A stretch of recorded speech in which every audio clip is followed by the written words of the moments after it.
Welcome back to What's On Tonight, a podcast with elaborate, quirky, and unpredictable conversations about TV, movies, and more. I'm Becky. And I'm Mandy.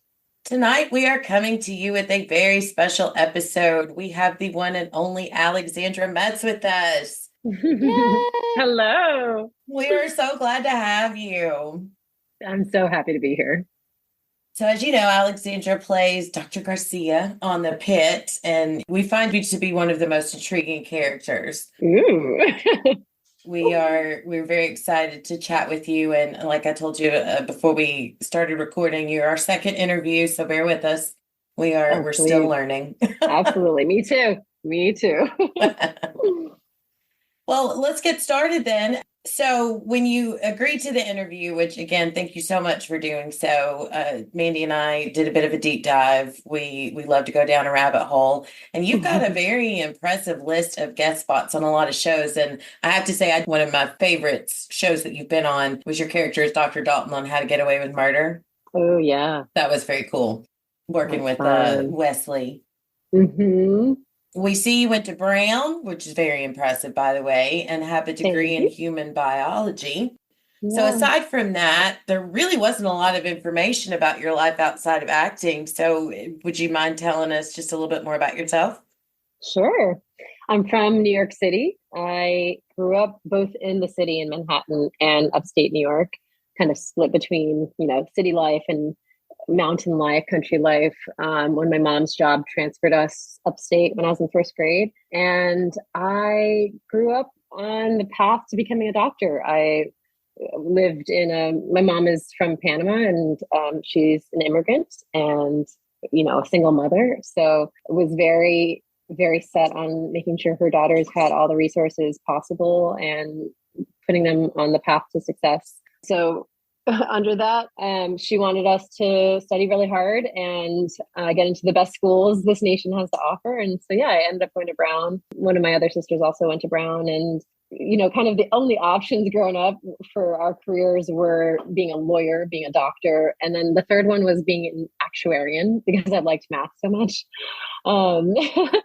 And I was like, what even is that? That's what I was sitting here thinking. I'm like smiling like, oh yeah, cool. For those who don't know. I actually do know because I hate anything to do with numbers. And for whatever reason, I just happened to have looked up that word. It was something I was reading the other day. Oh, how funny. I think that you made the better career choice. Yeah. I'm so happy with the one that I chose and the one that I've always been drawn towards. And I'm happy I followed my heart.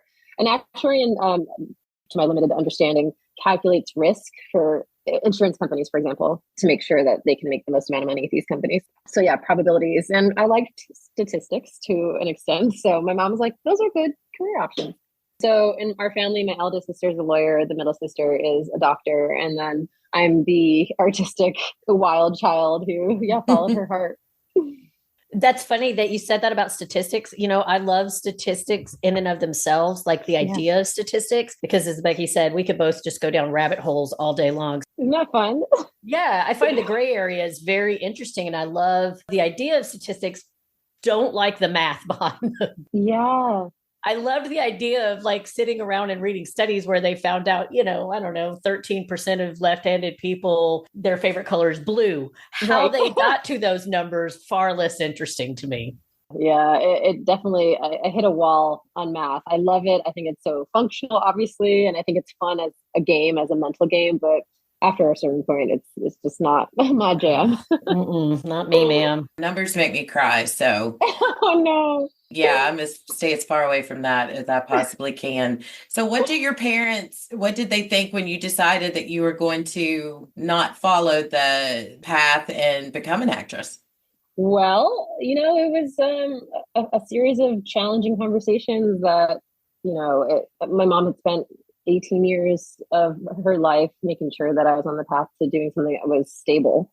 And I understand the intention behind that, but you can't deny what the heart wants, especially if it's well-intentioned. And I had started doing plays in college, and the way that I was talking about my work in these plays, it wasn't a menial discussion. It was really rooted in purpose and the larger stories that we get to tell as actors and the way that we can change lives. I couldn't stop talking about it. And I was very committed. I was studying all the time. And, my mom's one for studying at least. So she could understand that aspect of it, that I was committed and serious about this endeavor. So right out of college, I also got kind of lucky. I booked my first national commercial like a few months after graduating. And that took me to Buenos Aires, Argentina on a first class flight. Nice. So I think my mom was like, oh, she's got this. Oh, that's great. It's going to be fine. And, it's funny because the career is one of ups and downs. It's a real roller coaster ride. And if you don't have a backbone, you better learn to build one for yourself. So it's been a journey, and it's one that I think my mom eventually just had to come to terms with. And she saw that I can live on simple means, and I'm maintaining, my mental health, and I'm happy, and I'm surrounded by really wonderful people. I'm in community with other great artists. So you can't really fault a kid for following their dreams. No, I have a 21-year-old, and she is, in my opinion, and I'm biased, of course, but she's a pretty good poet. It really just blew my mind because I love writing, but poetry has always been something that's just beyond me. Yeah. I've never been able to really encapsulate like a beautiful idea simplistically. Yeah.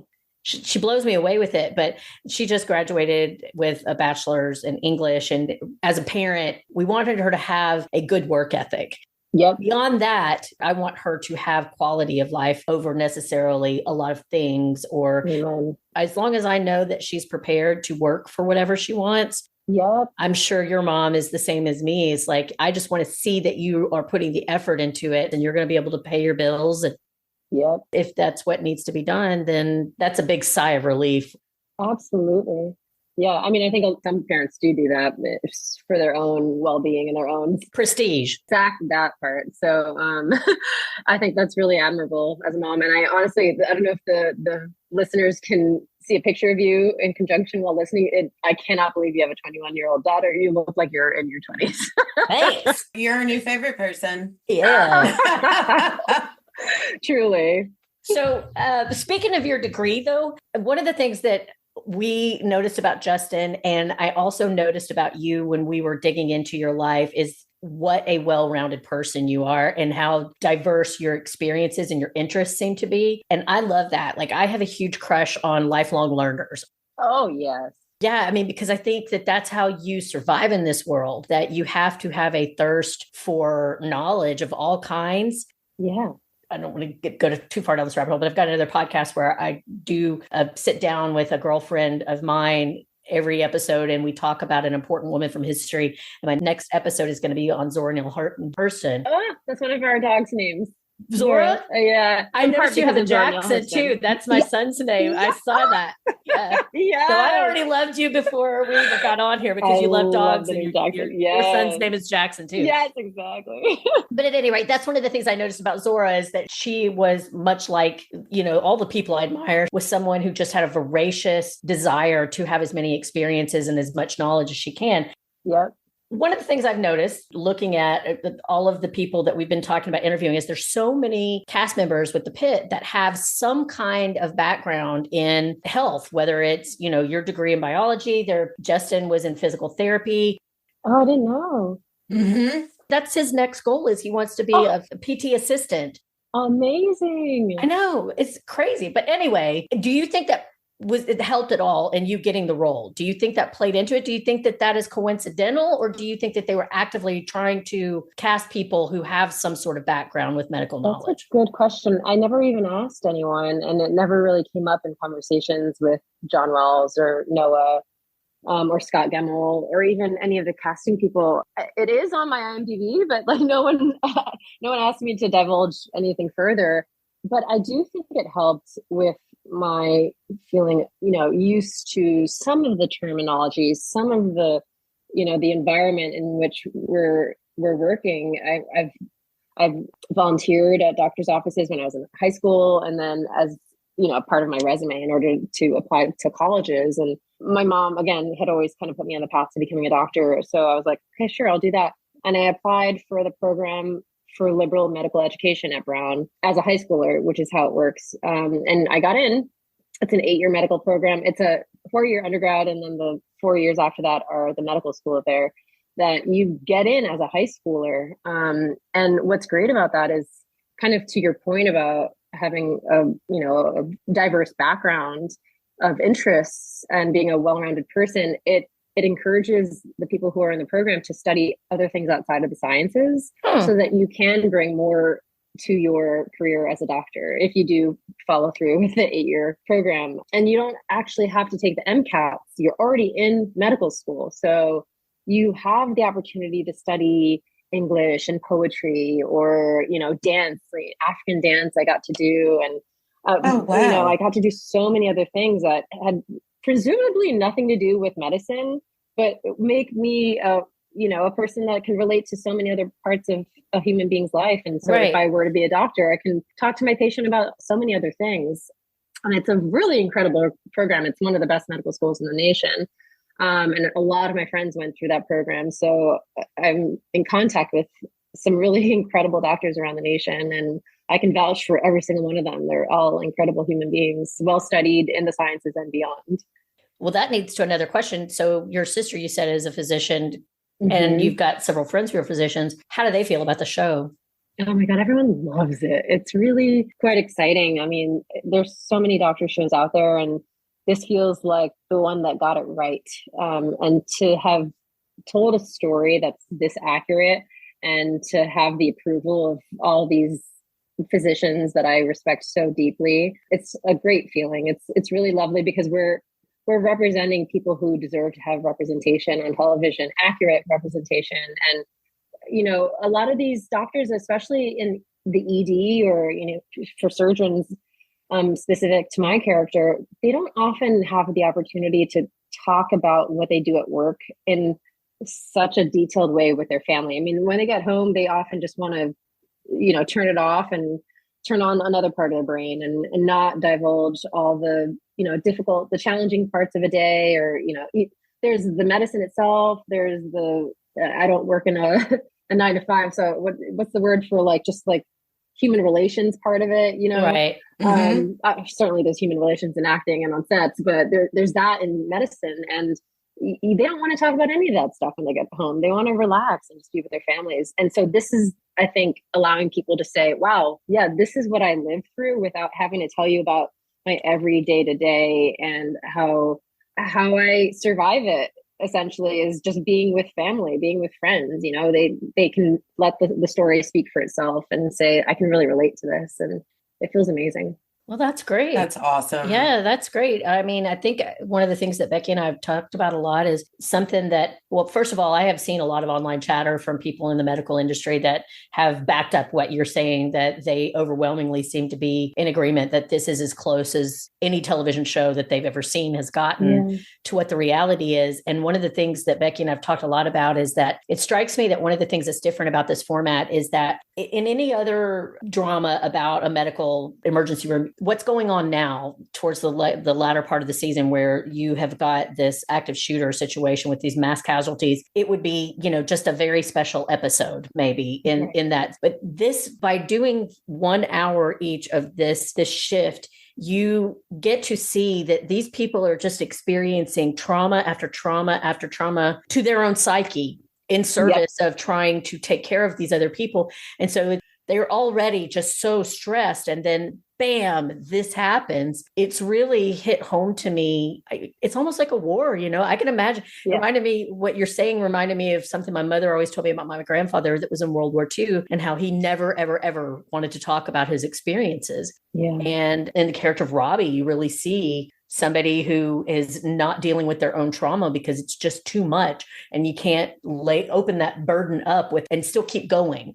Exactly. Okay. So I love that they're doing that. Yeah. But I have a follow-up question, a couple of listener questions about your character. Listener Kaylee Yalia, and I apologize if I've said that incorrectly, Kaylee.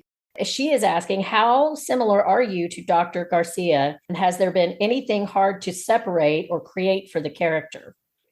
It's a kind of a running joke on set that I'm the least like the character that I play on this show. Everyone's kind of playing a version of themselves, and then they're like, "What? Alex is like just really acting a whole other person. So I think that there are maybe similarities, and there are things that I learned from playing Garcia, like a stillness and a resoluteness that I have within me, of course. So that's, why I can play that, but it's not necessarily my vibe on a day-to-day basis. And yeah, I love stepping into that stuff because it's so powerful. She's such a badass that I'm learning constantly and just delivering the news and delivering knowledge that is, for Dr. Garcia, undeniable. Even though doctors often disagree with one another in those spaces, and they disagree in terms of what the best way to take care of a patient may be, I love that she doesn't vacillate. I think it's a really good quality. I am a Gemini. I vacillate quite often. I look at all sides of things. Are you a Gemini? I'm a Cancer. I don't fit into any of the mold of what a Cancer is supposed to be. But I am very much, I get lost in the details a lot. Yeah. I'm always thinking about, okay, well, you talk about rabbit holes a lot on this podcast, and that's me all day long. I think I'm constantly learning, and then I want to look at the opposite side of the coin constantly. And maybe there's a point when Garcia did that when she was in training and learning, about different procedures. But she doesn't vacillate when it comes time to saving a life. Yeah, she's not a waffler. Not a waffler. You have some great one-liners that you jump in with. Yeah, you do. I've laughed more than once. Fun. I have another follow-up question from listener Emily Zapata, and she is asking, what's something that surprised you about Dr. Garcia? Ooh, I might say that I think it's a little surprising how she'll blur the professional line, in front of others. Let's get into it. We are going to get into that. There's a whole segment coming up. Yes. Yeah. It's all good though, I promise. Yeah. I think it's really, I think she's so secure in her position at work and the way in which she handles business and, accomplishes her surgery, and that she feels comfortable, hitting on Santos, saying some things in moments when it's like, interesting. You should be focused on the patient, as Dr. Robbie says at one point. But she's not thrown by that. She's not, it's not phasing her by any means. Well, that actually kind of leads into the next question. So there's obviously something going on with Dr. Garcia and Dr. Santos. And we have a question from listener Demolition Dessert, which is one of the greatest names I've ever heard. Same. Yeah. So your character has already become a sapphic icon. So what are your thoughts on her LGBTQA status? I love it. There's nothing else to say about that. I'm queer myself, and I feel so blessed to be representing a badass queer Latina in such a top position. And that's not meant. That's top position, meaning in the hospital. Hey, man. Between those two, I honestly don't know which way that would go. I think it'd be a trade-off. That'd have to be a serious conversation about the relationship before it started. Certainly, this is just the first day, so we've met each other, let alone, had any conversations outside of medicine. But yeah, I think I'm honored to play Garcia in this light of being free and powerful and fully herself. I love it. Speaking of Santos, if you had ever listened to our podcast, you know that I am Team Santos all day long. So I am basically have adopted Santos as my other daughter. So I need to know what your intentions are towards my child. But I also, and we would like to know, is there any hot gossip that you can give us about what's going to happen between those two in the next couple of episodes?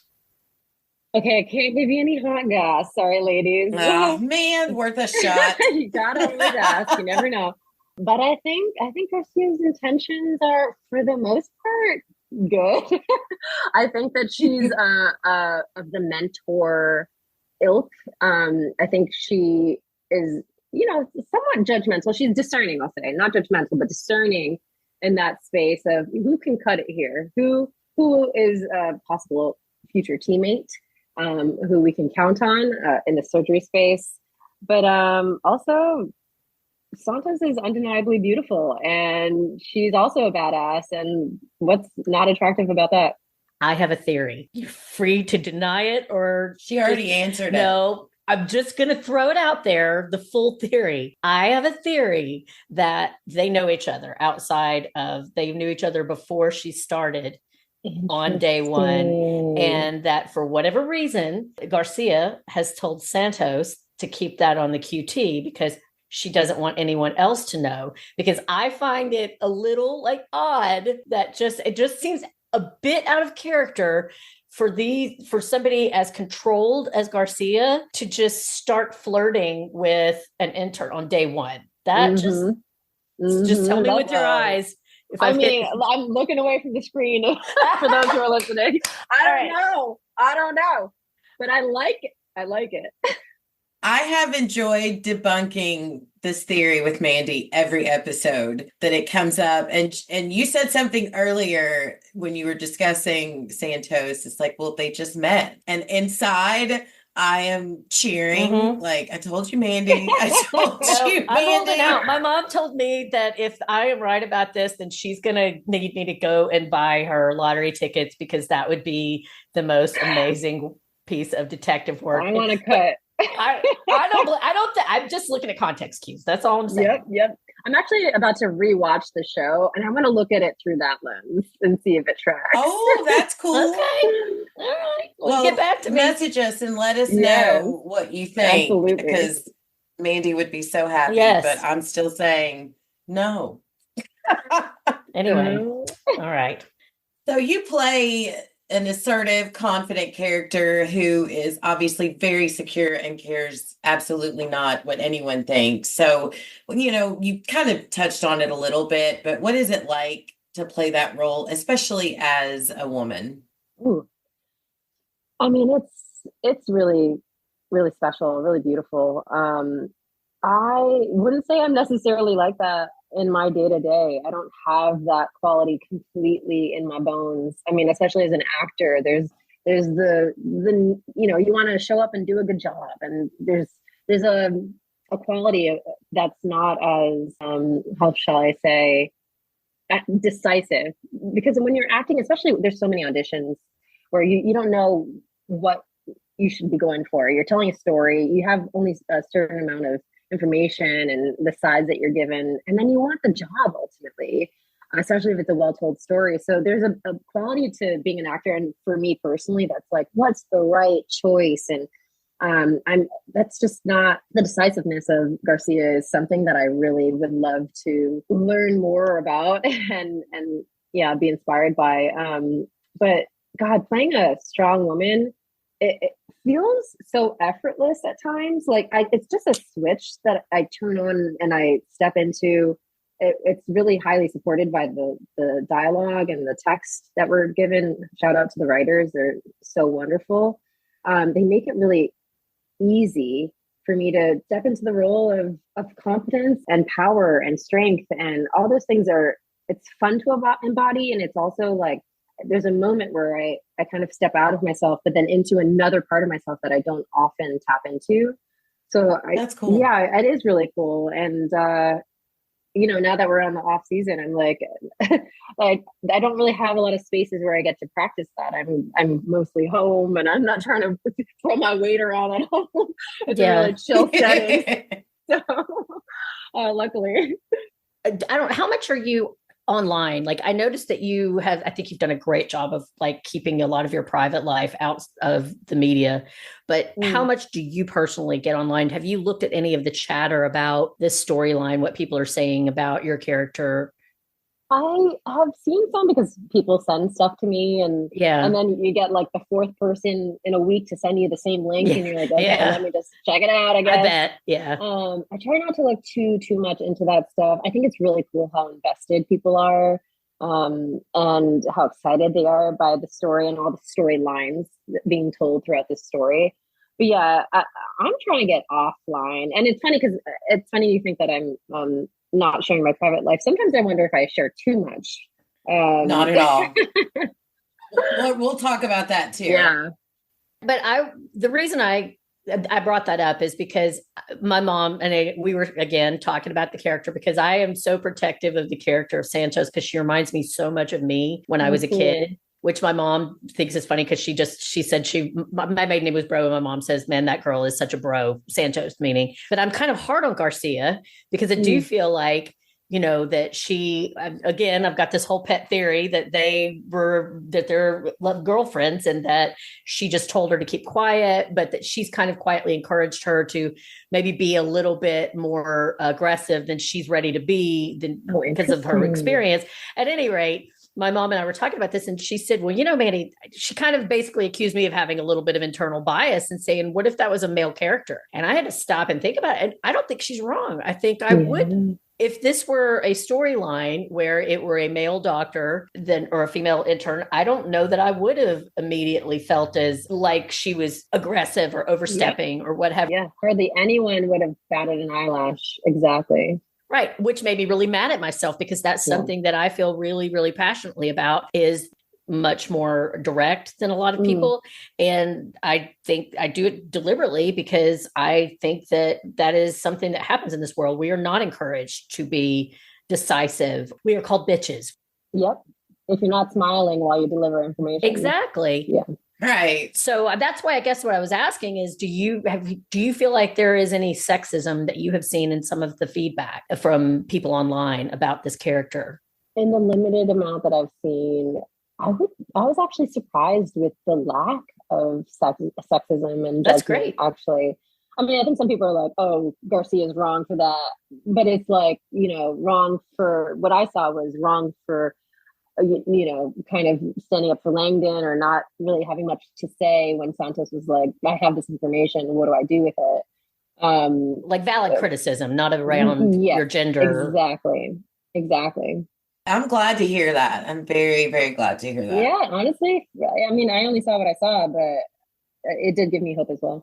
Well, cool. Well, since, you know, we really started getting into covering the show, we've been, you know, following you on social media, and we both want you to know that we completely admire everything that you're standing up for. You're standing up for what's right. And in such a public career, I know that can be scary. Yep. No, I know, like we have about 150 listeners. Let me rephrase that. And we love every single one of you listeners. Thank you. But I would imagine that in a public career, it's scary to speak your mind in general, but in a public career, it's a risk, you know, to put yourself out there like that and to be so open about your feelings as to what's going on. It's very impressive, and we appreciate it.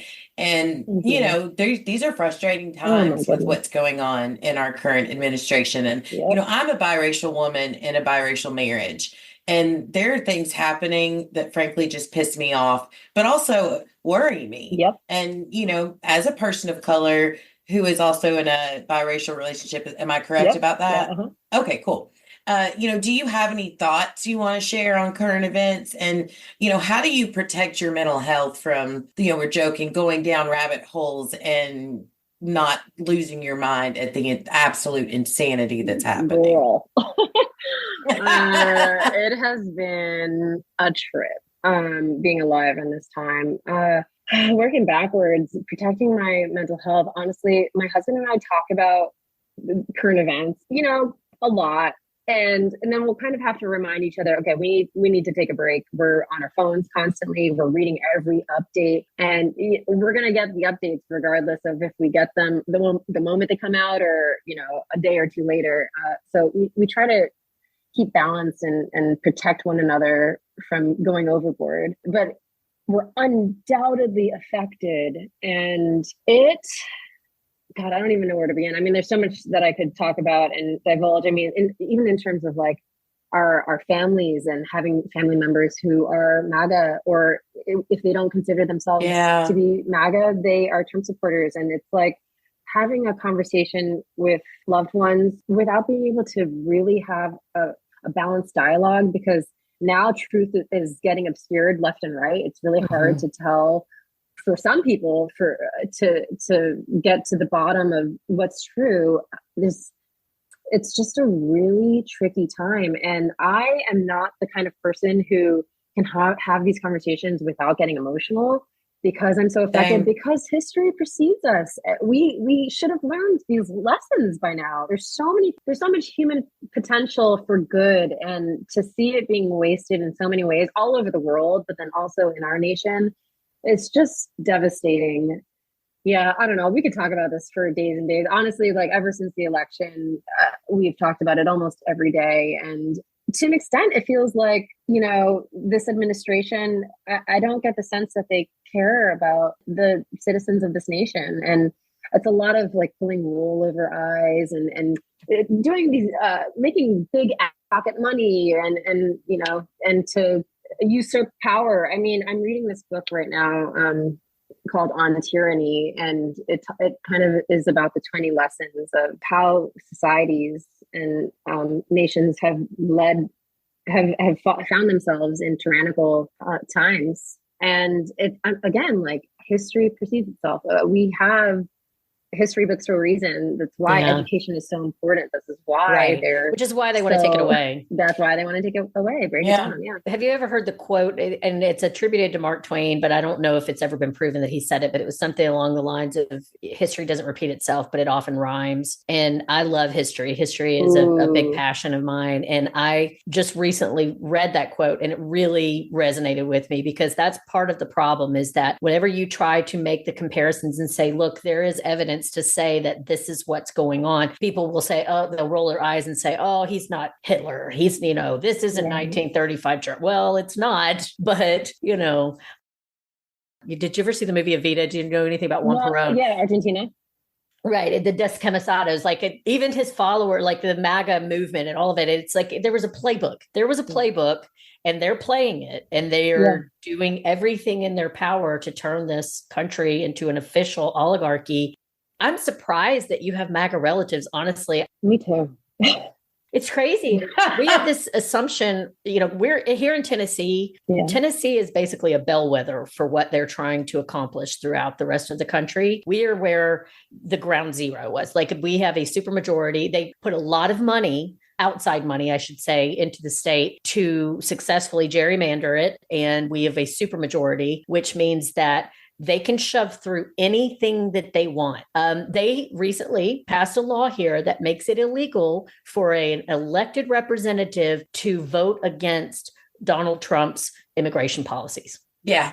Oh, how is this possible? I don't understand. I mean, because they have the supermajority. They have every branch of our government here, and that's what they want to do across the entire country. But isn't this unconstitutional? And same for the election happening in Wisconsin right now. How is Elon Musk able to write $1 million checks to buy votes? I mean, I have a lot of hope because, again, I do read a lot of history, and there are things I try to look for the places to be hopeful. Heather Cox, I read her blog almost every single day. There are other people whose intelligence I admire that I look to, that they're not panicking. They're concerned and worried, but that's where I get a lot of my sense of peace, and also in looking for opportunities to double down and just really get to work. That's why I started my other podcast about powerful women, and I've been volunteering with a local shelter here that is LGBTQIA affirming for young people who are experiencing homelessness. Things like that are what I have been doing. And in that vein, Becky, I don't know if you want to talk a little bit about this. We noticed that you have your acting troupe that you have founded.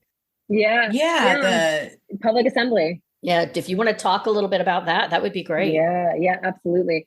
It's not really politically motivated, but it definitely is a place where people can come and share their truth and develop stories. We're very community driven.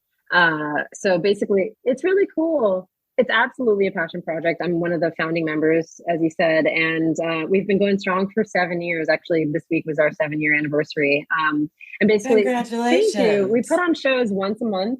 And basically anyone who's been in the audience once before is eligible to submit a premise that they pitch. Yeah, based on a theme that was shouted out by the audience members from the previous month. So, wow.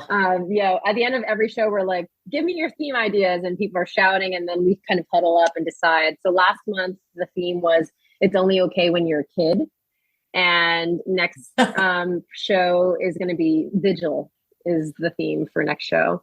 And we get so many amazing submissions from people from all walks of life who want to tell stories. And sometimes the experience levels are super vast as well. I mean, we have writers from television shows, feature writers, and we have people who've never written before either. And we really try to keep a diverse set of rules, a diverse set of artists involved in all capacities. So it's been a place where amidst everything that's happening in the world, we always have this to come back to, and people, can tell stories that are politically motivated. They can tell stories that are escapism, and give people a place to, release emotions that might have been pent up because of what we're living through in society right now.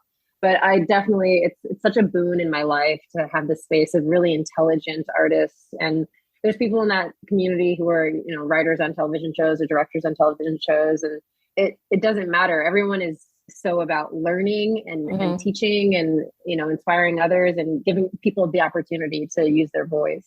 Yeah, I guess that's what made me think of that specifically when I was thinking about things that you could do to keep your mental health going in times like this, is that when I was reading about it, I thought, what a gift for those people, because that's an opportunity for everybody to get together and remember that there is beauty in the world. Oh, yes. That your voice matters. Absolutely. Yeah, you're right on. I mean, after the fires here in California, we were supposed to have a show that month, and basically we had to take a temperature of all our members and our audience to see if this was something we wanted to move forward with, because it is a very energetic, active month of creation and reiterating of ideas. Like, people are writing and rewriting constantly based on notes that whoever's curating that month or helping to produce the show that month is giving notes. And it takes a lot of mental capacity to focus on this act of creation, especially in the setting that we've established. And so when the fires happened, we were like, do people have the bandwidth to do this, or should we cancel the show? And in the end, we all, discussed and took a poll and said, no, I think it would be good for everyone to be in the same room together and recognizing that, there's horrific stuff happening in the world and in our very, adjacent communities. All of us who live here in Los Angeles, we know at least 1 to 5 people who lost their homes, who lost everything that they had. But to be able to come together in a room and laugh and cry and tell stories, kind of what we were always meant to be doing. I mean, around the proverbial campfire. These are the places where we can heal. I love that. And it's not the large scale that what you do is, but, Mandy and I, we both work full-time jobs, and we don't make any money for this podcast, but I use this as our way of escape. And, there are moments when, it's one of the most beautiful things about the Pitt is you all don't shy away from stuff that's really happening in today's world. And it can be heavy. And sometimes it leads us to a heavy conversation. And we got our first bad review where a listener was like, I tried, but they talk too much about abortion or whatever's going on in the world today. And I want to watch this show and listen as an escape. And I sent it to a wonderful group of women podcasters that I'm involved with. And one of them came back to me and said, okay, now you're doing something right. Yep. And it's softened the blow and made us feel like, because your first thing is to crawl back up and not speak your mind and say anything. But anyway, it is great to have an escape. And then, that's our podcast for us. And I'm glad that what you do also provides that safe space for other people to be able to do and say whatever it is that they feel like they need to do or say at that time. That's amazing. I think it's important that we have these conversations, and people are always free to check out and say, look, I don't want to talk about this right now. I don't want to be Yeah, it's politically okay. involved. I mean, like, Right. I have opinions about people who check out of politics completely. But that is a choice. That's a human choice. If Sure. you need to take care of yourself in that way, but you can't always, absolve yourself or say that like you're not affected by it, because ultimately we are all affected. We're all in this together. So yeah, to your point, I mean, the person who has the negative feedback, it does prove that you're onto something.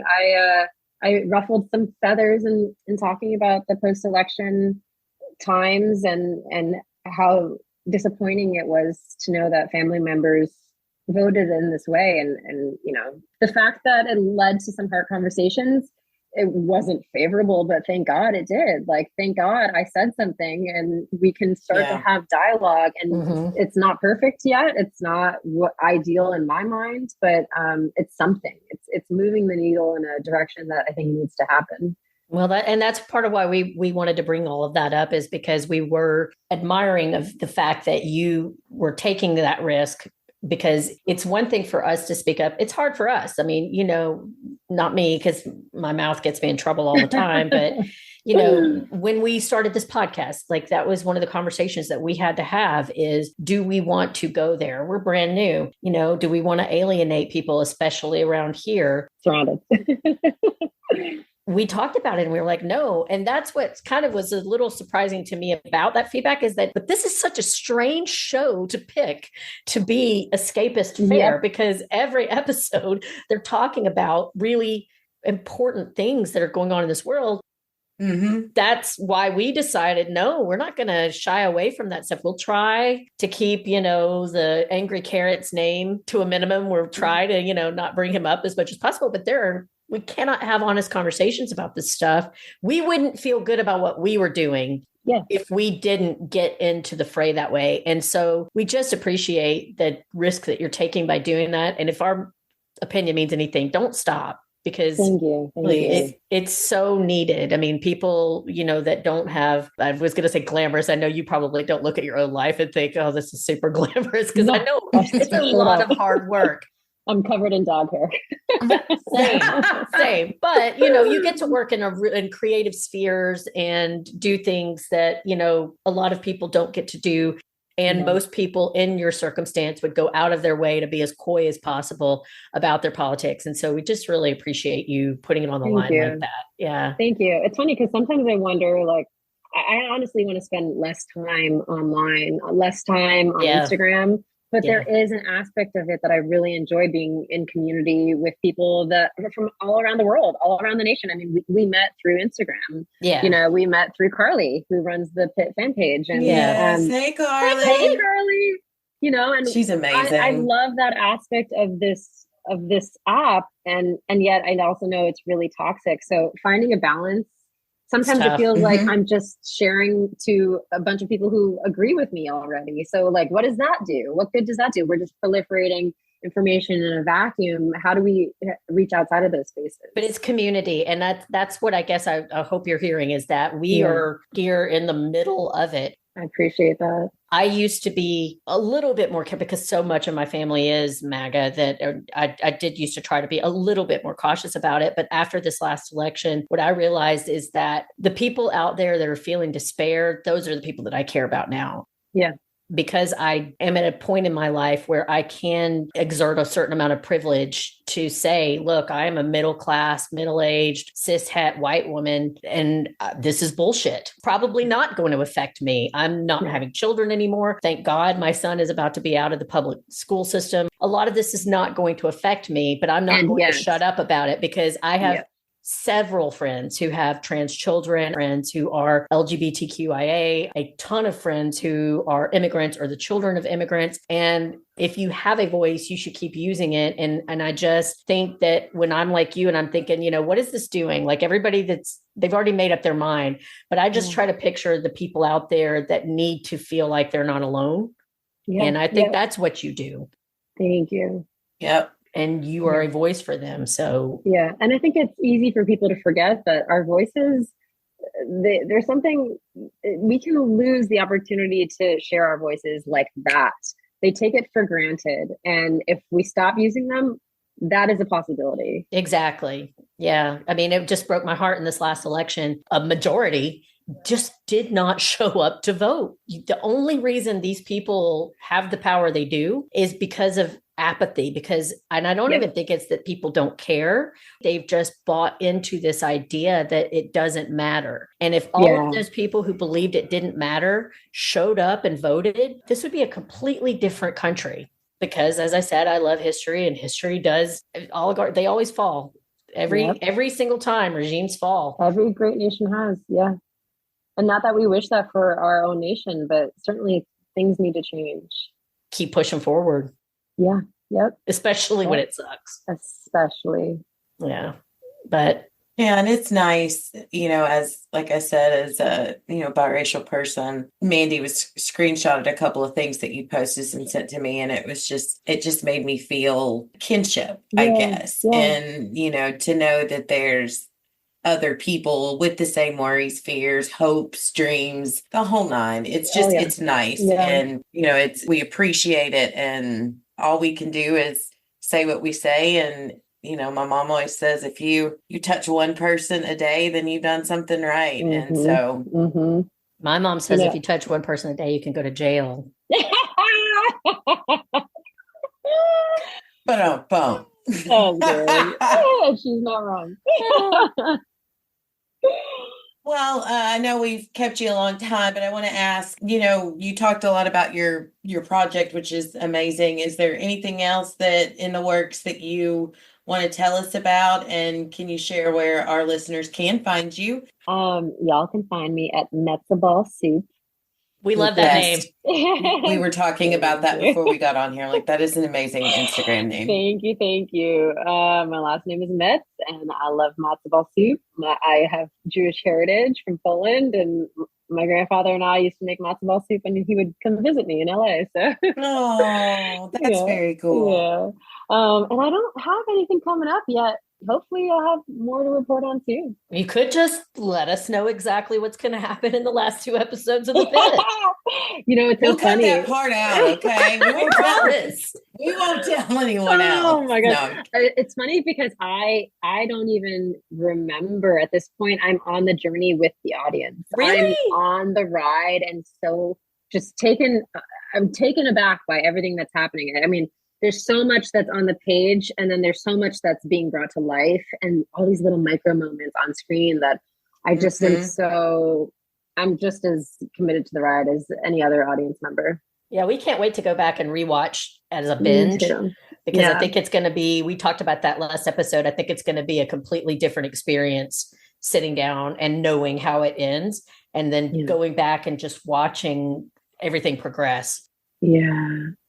One sit. Well, I don't know about one sitting. I don't know if I can do 15 hours. 15 hours. People are talking about I can do 15 hours. There's nothing I love more than watching TV and talking about it, which is why I wanted to start a podcast. But yeah, we're going to do a season 1 recap. So cool. We may hit you with any questions or anything. Feel free. Or Mandy's lottery winnings if she's right about you and Santos. But anyway, I'm so sorry. So back to where we can find you. Keep going. Yeah. So basically I'm just on Instagram. I don't go on any of the other apps. But I'll keep that account alive, even if I'm not always the most active on it. Cool. Mandy, anything else? No, man. I'm just thrilled to talk to you, Alexandra. Right, this is really amazing. Fun. Yeah. So sweet. Y'all are lovely. I was a little scared because I was seeing Garcia when you agreed. And as soon as you came on, I was just like, oh. Yeah. So it's, I'll tell you who Garcia reminds me of is that when I was in kindergarten here in Tennessee, I don't know if it's like this in California or New York, but kindergartners get out earlier than everybody else. And my brother was in 4th grade, and I got out, and my parents couldn't come pick me up. So I had to go wait in his classroom. And he had this teacher named Mrs. Hollingsworth, the most stern teacher in the entire school. Everybody was terrified of her. And I was always really short, and she was a very tall, thin lady, seemed like she was about a mile long. And I just remember being in her room, and I had to go to the bathroom. And my brother was like, don't ask, do not go up and ask. And I did. And just the look that she had on her face, it looked like it was, like I said, like a mile up. And she goes, no. And everybody in the class started laughing. That's the look on Garcia's face. Oh my God. I'm going to take that as a compliment. It is. She's very like, you don't mess with her. Yeah. Yeah. And now you have someone additional to channel into your Yes. characters, Mrs. Yes. Hollingsworth. Hollingsworth, So yeah. wherever you are, thank you, Mrs. Hollingsworth. This has been great. We really appreciate it. It has. Thank you so much. And we'll post a link to your Instagram so listeners can follow you if they're not already. I can't imagine anyone isn't, but so they keep with what's going on, and you're welcome back here anytime. Thank this you. Was a lot of fun. Yeah. Yes, thank you both. That wraps up our interview with the amazing Alexandra Metz. We'll be back soon to continue our coverage of the Pitt. Woo! Thank you, everyone, for listening. I'm Becky. And I'm Mandy. And I'm Alexandra Metz. We'll catch you next week when we grab the remote and see what's on tonight. Bye. Bye.